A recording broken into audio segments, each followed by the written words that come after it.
Hello and welcome to class 12th students. पिछले video में हमने बायोट एंड स्वर्ट्स लॉ पढ़ा। उसमें हमने देखा कि एक वायर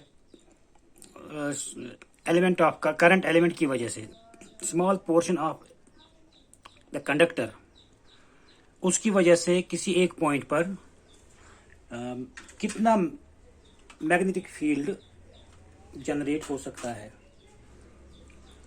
तो वहां पर हमने देखा हमारे पास अगर एक मान लीजिए एक आर्बिट्रेरी वायर है कोई भी शेप का, इसका एक छोटा सा एलिमेंट हम ले लेंगे DL, और इस DL की वजह से किसी एक पॉइंट पर, पॉइंट P पर कितना मैग्नेटिक फील्ड क्रिएट जनरेट होगा। फिर हमने देखा कि that magnetic field DB due to this small current element. Current element क्या होता है? A part of wire through which current is flowing. और ये करंट एलिमेंट हम वेक्टर क्वांटिटी कंसिडर कर रहे हैं, और इसका डायरेक्शन जो होता है वो डायरेक्शन ऑफ द करंट। तो ये मैग्नेटिक फील्ड जो यहाँ पर जनरेट होगा that will be equal to μ0/4π I, that is the current flowing through the element, DL, that is the length of this current element, sin theta, that is the angle between the DL and the distance between DL and this point P, ये angle theta या ये angle theta आप लीजिए, divide by R square, where R is the distance between the DL and point P।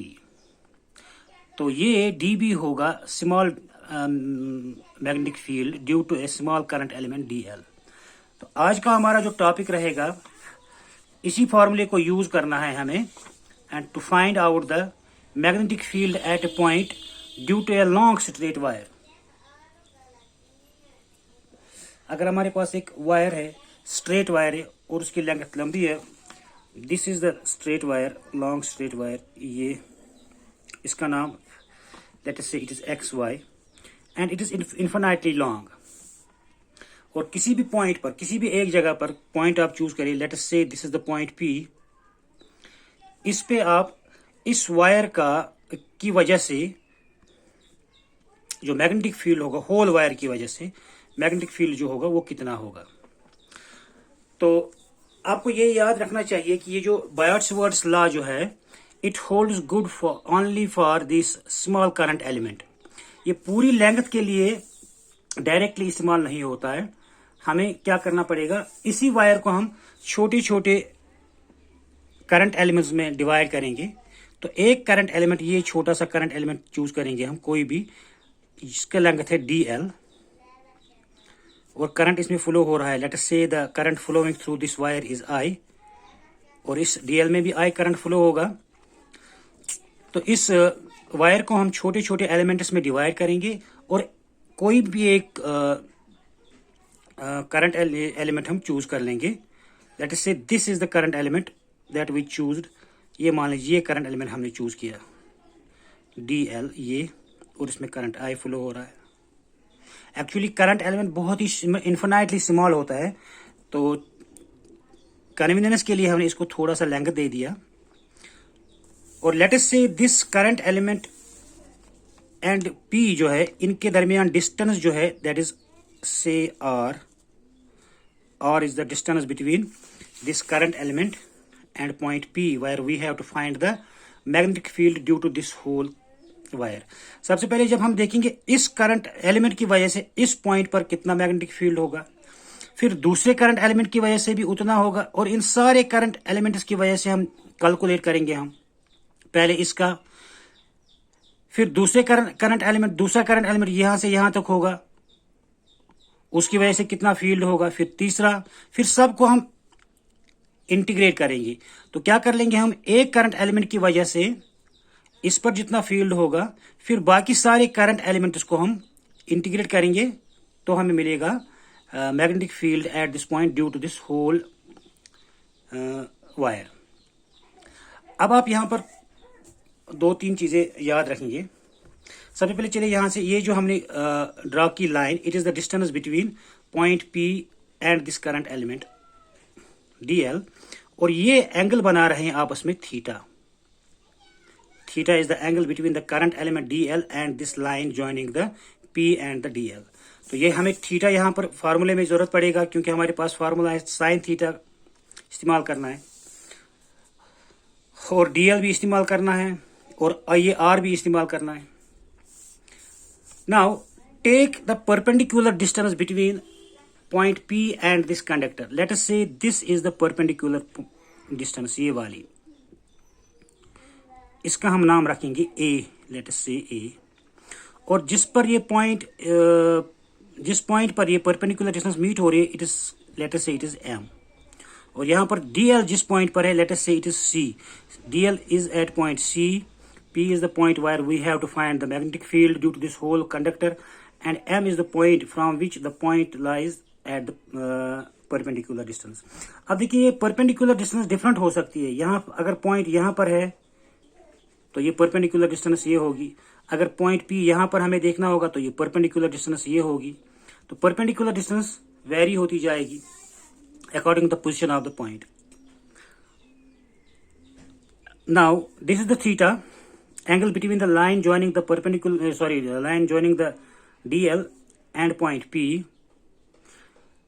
Let us say the angle between the line joining the DL and P and the line which is perpendicular to the conductor at M, that is PM.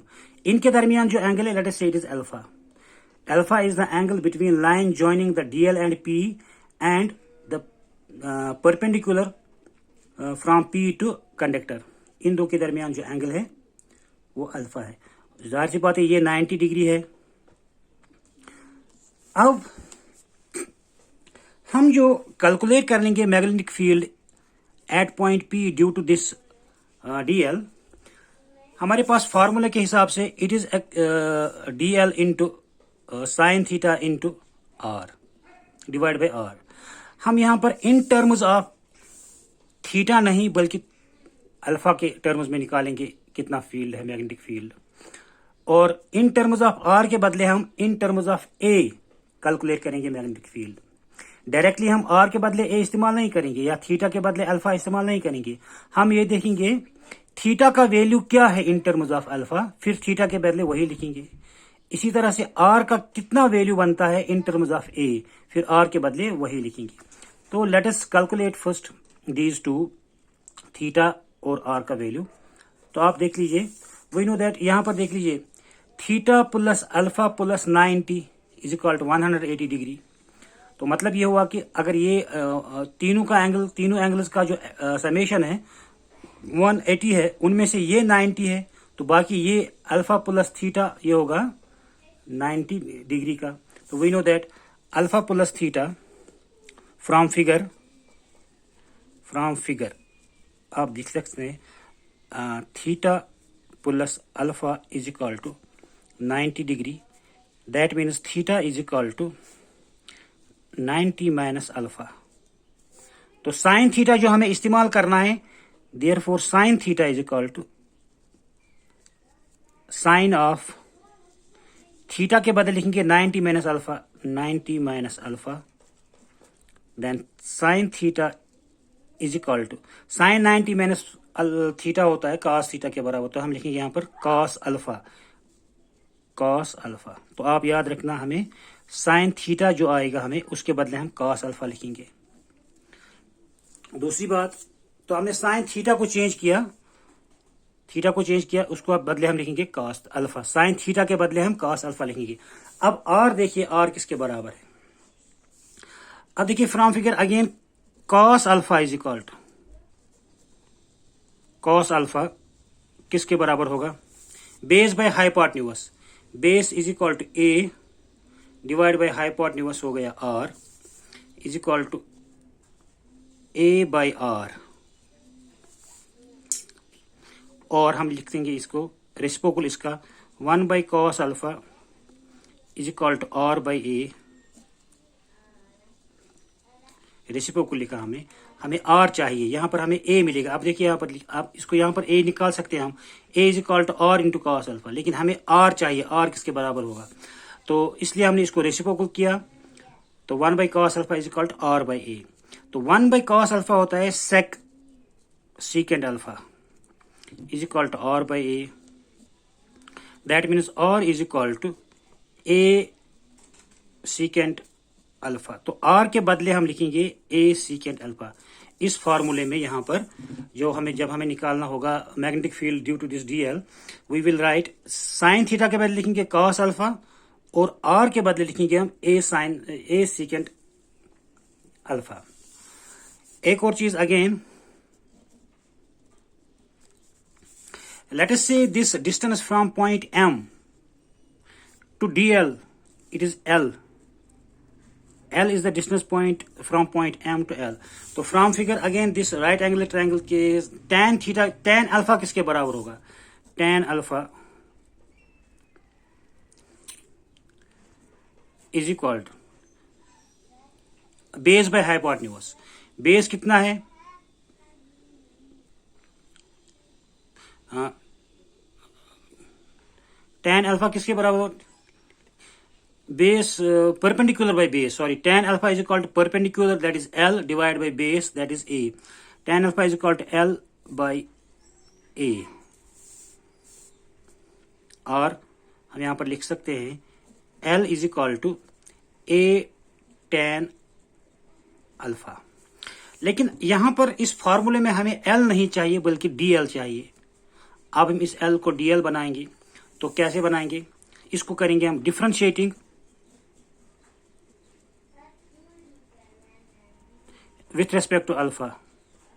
तो we will get here d by D alpha of this L, इस side में भी is equal to d by D alpha of this A tan alpha, A tan alpha. We will get here dl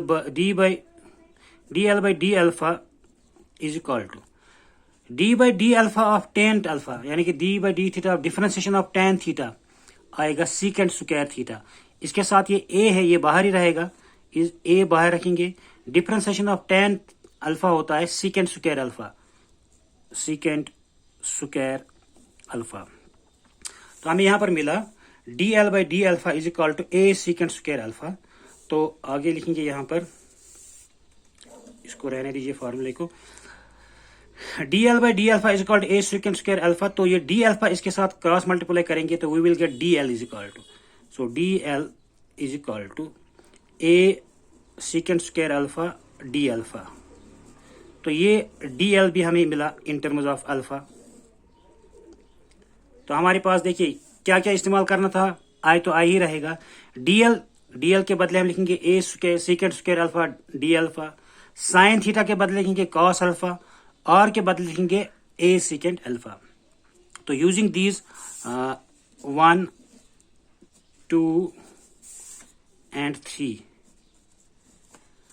so now dv is equal to mu naught by 4 pi I dl sin theta divided by r square, using values of किसका, sin theta r and dl from first, second and third we get magnetic field dB at point P is equal to mu naught by 4 pi I dl के बदले लिखेंगे a secant square alpha, sine theta के बदले लिखेंगे cos alpha divide by r square, r हमारे पास है a secant अल्फा, तो r स्क्वायर हो गया a square secant square alpha is called a square secant square alpha. तो we will get dB is equal to mu naught by 4 pi, a और एक स्क्वायर कैंसिल, सेकेंड स्क्वायर और secant square cancel, we will get I. यहाँ पर second square के साथ a second square के साथ d डी अल्फा भी था, तो ये डी अल्फा भी यहाँ पर लिखेंगे। तो ये बन गया A I cos alpha D alpha, cos alpha D alpha divide by A. तो इसको ज़रा ठीक से लिखेंगे, D B is equal to mu naught by 4 pi I cos alpha D alpha by A. ये हमें मिला magnetic field at point P due to a small current element D L. अब देखिए हमें इस पूरे कंडक्टर की वजह से कितना मैग्नेटिक फील्ड मिलेगा। इन सारे डीएल्स के मैग्नेटिक फील्ड को हम इंटीग्रेट करेंगे। So we will get here total magnetic field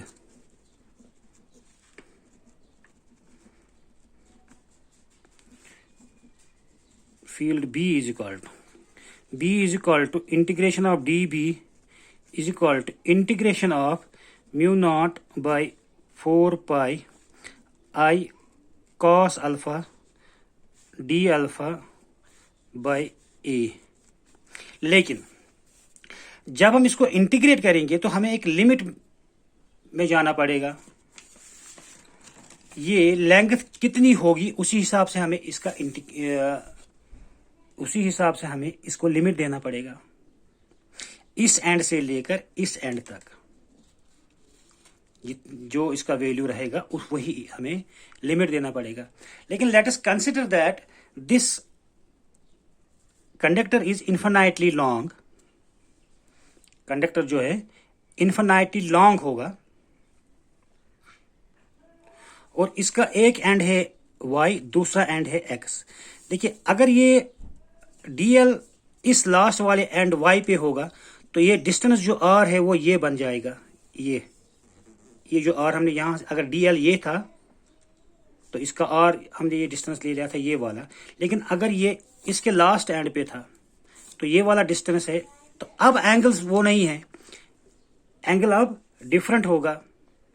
पहले एंगल कितना था जब dl यहां पर था अल्फा, अब dl मान लीजिए इस लास्ट वाले एंड पर है तो एंगल दूसरा बन गया ये वाला एंगल। इसको हम दूसरे पेन से लिखेंगे, ये वाला एंगल बन गया जब ये इस एंड पे था। लेट अस से इट इज बीटा।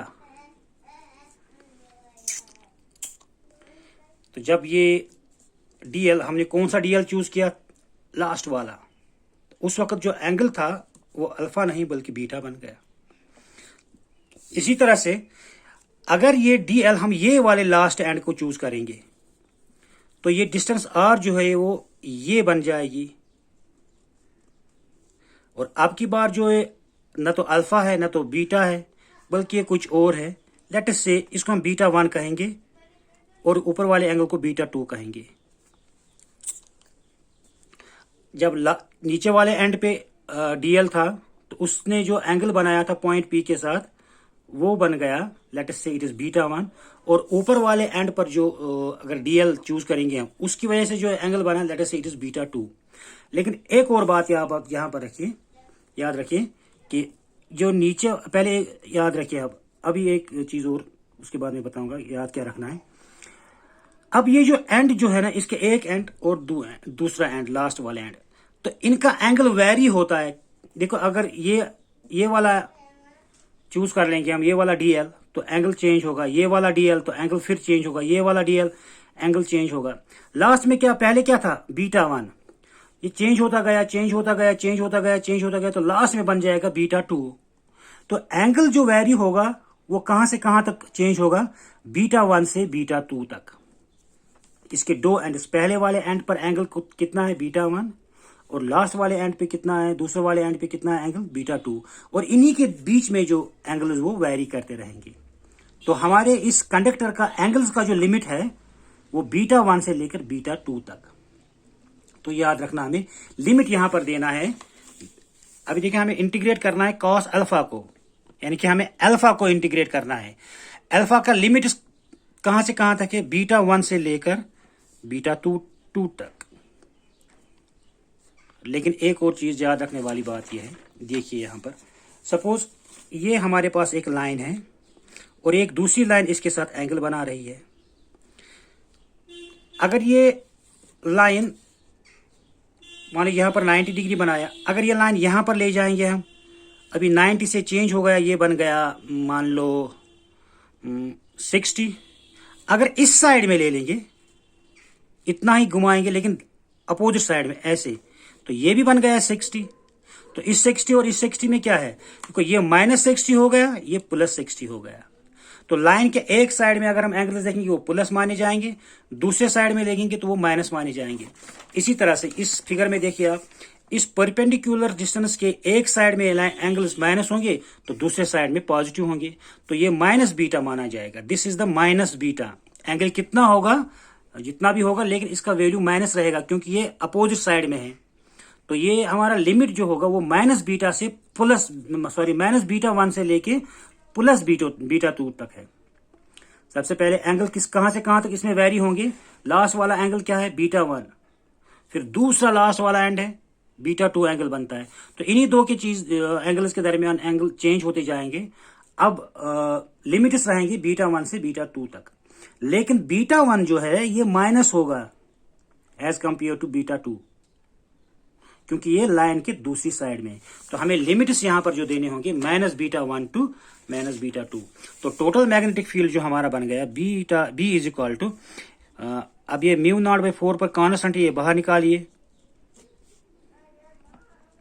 इसी तरह से I/A ये भी कांस्टेंट है, I कांस्टेंट करंट, A जो है डिस्टेंस है, परपेंडिकुलर डिस्टेंस, ये भी इस पॉइंट पे कांस्टेंट है।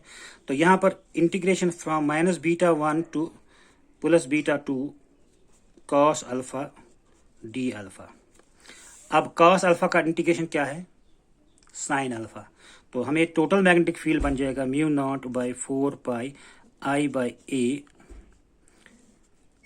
sin अल्फा, लेकिन within the limits -β1 to +β2। तो हम लिखेंगे total magnetic field is equal to μ0/4 pi I/A sine of upper limit sine of β2 minus sine of lower limit sine of -β1। तो ये बन जाएगा हमारा μ0/4 pi I/A sine of β2 minus minus बन गया प्लस साइन ऑफ β1। तो ये हमारा टोटल मैग्नेटिक फील्ड बन गया at the point P which is at a perpendicular distance from the straight conductor. उसका टोटल उस पूरे कंडक्टर की वजह से जो उस पॉइंट P पे मैग्नेटिक फील्ड बन जाएगा वो बन जाएगा μ0/4 pi I/A into sine of β2 plus sine of β1। तो ये बन गया हमारा टोटल मैग्नेटिक फील्ड। अब कंडीशंस देख लीजिए, special cases. Special case number 1, if the point P lies at या near the center या नियर द M, जिसको आप कहेंगे यहाँ पर M के नजदीक रहा। देखिए यहां पर अगर पॉइंट P आ गया, देखिए अगर ये पॉइंट P यहां होता तो ये एंगल कितना बनता, ये एंगल यहां ऐसे बनता है, चेंज हो जाता। अगर यहां तो ये एंगल अल्फा चेंज हो जाता, अगर यहां तो एंगल अल्फा चेंज होता। तो ये बनते बनते ऐसे, पहले फिर ऐसे, फिर ऐसे, फिर ऐसे, फिर ऐसे, फिर ऐसे बनता। तो ये बनते बनते 90 डिग्री पर बन जाता, क्योंकि हमारा जो ये कंडक्टर है it is a infinity long. तो यहां तक पहुंचते पहुंचते हमारा ये लाइन जो है ये एक स्ट्रेट लाइन बन जाएगी ऐसे परपेंडिकुलर। तो हमारा जो अल्फा ये बीटा बन जाता वो 90 डिग्री बनता। तो β2 जो है 90 डिग्री बन गया, और इसी तरह से β1 भी 90 डिग्री ही बन जाएगा। पहले अगर ऐसे यहां पर था तो ऐसा, यहां पर जब ऐसे था तो ऐसे, ये एंगल बन गया β2। अब ये पॉइंट इधर आ गया, अब ये सॉरी हमारा जो कंडक्टर लंबा होता गया और पॉइंट इधर आ गया, तो ऐसे इस तरह से इस तरह मुड़ता जाएगा, ये भी 90 डिग्री हो जाएगा। तो β1 और β2 90 डिग्री बन जाएंगे अगर ये जो point P it lies near the M, और हम इसको कहेंगे if it lies at the this centre of this conductor. तो सेंटर ऑफ द कंडक्टर तो हम कहेंगे β1 is equal to β2 is equal to 90 degree. तो मैग्नेटिक फील्ड कितना बन जाएगा? Magnetic field will be equal to mu naught by 4 pi I upon A sine of β2 90 बन गया, प्लस साइन ऑफ β2 90 बन गया β1। तो ये बन गया B is equal to mu naught by 4 pi I upon A sine 90 हो गया 1 प्लस 1। तो ये बन जाएगा हमारे पास beta is equal to 2 times, या ऐसे लिखेंगे mu naught by 4 pi twice I by A. ये 2 1 प्लस 1 हो गया 2, तो इसको यहाँ पर लिख। तो ये है magnetic field if the point P lies near the centre of the current carrying conductor. आज के लिए इतना ही। अगला यूज इस बायट्स वर्ड लॉ का हम अगले वीडियो में करेंगे। तब तक के लिए गुड बाय।